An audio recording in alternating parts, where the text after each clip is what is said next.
Welcome back. और आज की जो अपनी क्लास होगी उसमें अपन प्रीपोजिशन जो है उसके अगले जो प्रकार हैं उनके बारे में जानेंगे। आगे कौन कौन से प्रीपोजिशन हैं तो आप देखो कि नेक्स्ट जो अपना जो प्रीपोजिशन होगा वो होगा विदाउट। विदाउट का मतलब होता है के बिना। विदाउट का अर्थ होता है के बिना। और विदाउट का एक यूज होता है वो होता है किसी भी वाक्य में, जैसे किसी भी वाक्य में के बिना के अर्थ में, किसी भी वाक्य में के बिना के अर्थ में अपन विदाउट का यूज करते हैं। तो इसे हम एग्जांपल से देखते हैं। जैसे इसकी एग्जांपल, तो एग्जांपल से अपन विदाउट के यूज को समझते हैं। जैसे first example, I am nothing without you, अर्थात कि मैं तुम्हारे बिना कुछ भी नहीं हूँ। इसमें विदाउट का यूज किया गया है। We can't live without water, we can't हम नहीं रह सकते किसके बिना, पानी के बिना। And next, we can't live without you, यानी कि मैं तुम्हारे बिना नहीं रह सकता। नेक्स्ट एग्जांपल, जैसे we are alone without you, हम उसके बिना अकेले हैं। इस प्रकार विदाउट का जो यूज है वो के बिना के अर्थ में होता है। इसके लिए एग्जांपल मैंने आपको बता दिए हैं। अब नेक्स्ट जो प्रीपोजिशन है, नेक्स्ट जो अपने प्रीपोजिशंस होंगे वो आप देखो होंगे बिटवीन, अमंग और अमंगस्ट। अर्थात कि ये जो तीनों जो प्रीपोजिशन मैंने एक साथ बताए हैं वो इसलिए बताए हैं क्योंकि ये जो तीनों प्रीपोजिशन है इनका अर्थ एक ही होता है। अर्थात कि इनका जो अर्थ होता है वो होता है के बीच में, के बीच में, ठीक है। तो लेकिन इनका अर्थ तो एक हो गया, लेकिन इनका जो यूज है वो अलग अलग तरीके से होता है। इन तीनों के यूज में यानी कि उपयोग में एक एक अंतर होता है। तो वो अंतर क्या होता है अपन देखते हैं। जैसे बिटवीन है, बिटवीन का जो यूज है वो होता है दो व्यक्ति, वस्तु या स्थान के बीच में। दो व्यक्ति, वस्तु या दो स्थान के बीच में अगर कोई चीज पता नहीं हो तो उसके लिए अपन बिटवीन का यूज करते हैं। और इसके अलावा जैसे दो से अधिक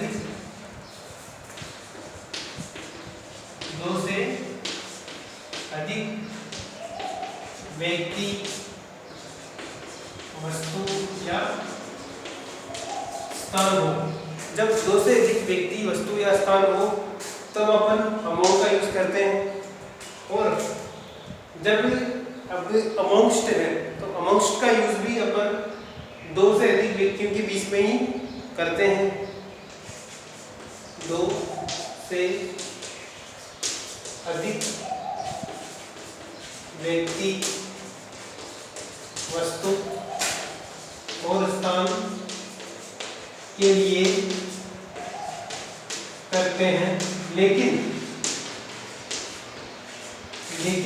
इन अमंग और अमंगस्ट में क्या अंतर है? अमंग और अमंगस्ट में अंतर है कि अमंग में तो अपने को संख्या के बारे में पता होता है, लेकिन इसमें संख्या के बारे में पता नहीं होता। लेकिन संख्या का पता नहीं होता। तो ये अंतर होते हैं बिटवीन, अमंग और अमंगस्ट में। तो अब इनके बारे में अपन इनके एग्जाम्पल के माध्यम से जानेंगे। तो बिटवीन के एग्जाम्पल अपन पहले देखते हैं। जैसे Ram is sitting between Bharat and Lakshman, Ram जो है भरत और लक्ष्मण के बीच में बैठा हुआ है। The money was divide between Geeta and Sita, अर्थात कि जो पैसा है, जो धन है उसे गीता और सीता में बांटा गया, यानी कि उनके बीच में बांटा गया। And next, divide this mangoes between you and me, यानी कि आमों को, इन आमों को तुम्हारे और मेरे बीच में बांट दो। तो इस प्रकार से दो व्यक्तियों, दो वस्तुओं के बीच की बात को बिटवीन से अपन बताते हैं। अब अमोंग और अमोंगस्ट के एग्जाम्पल भी अपन देखते हैं। तो जैसे अमोंग और अमोंगस्ट के एग्जाम्पल से अपन देखते हैं कि उनमें क्या क्या अंतर होता है।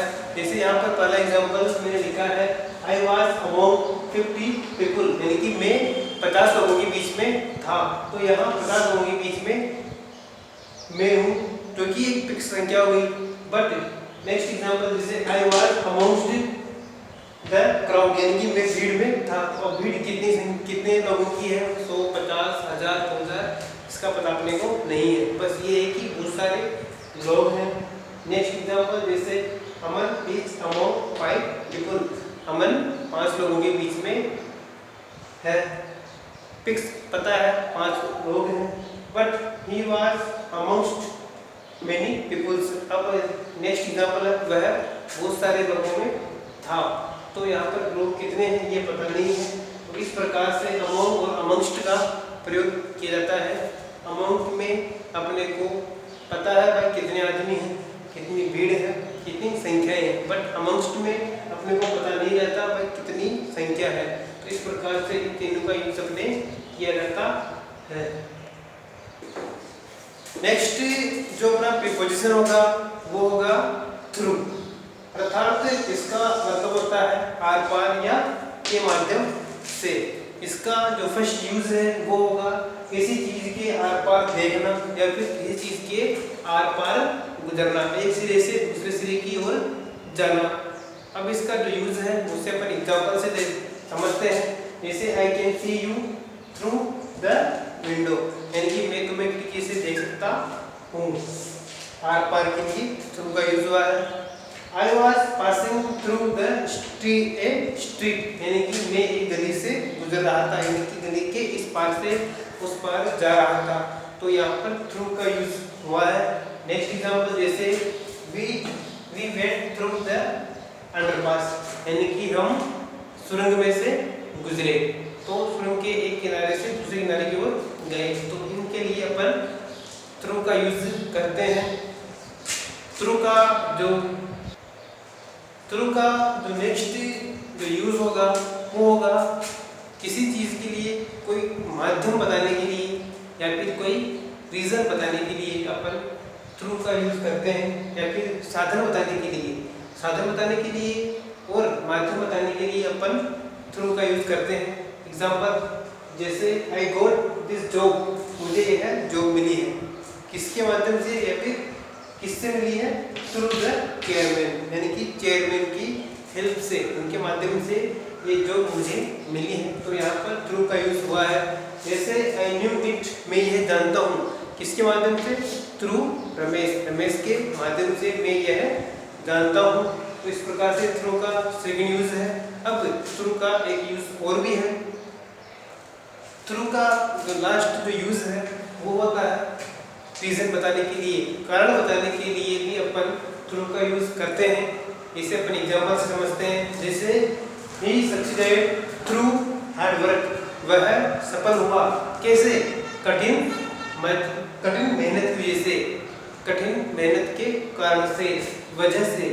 नेक्स्ट एग्जांपल जैसे the accident took place through negligence, यानी कि जो दुर्घटना है वो लापरवाही की वजह से, असावधानी के कारण से, लापरवाही से होती है। ठीक है, तो इस प्रकार से जो थ्रू है उसके यूज मैंने आज आपको बता दिए हैं। और बाकी जो नेक्स्ट बचे जो प्रीपोजिशन है वो मैं नेक्स्ट क्लासेस में आपको बताता रहूँगा। इसलिए सभी क्लासों को अटेंड कीजिए। Bye, thank you.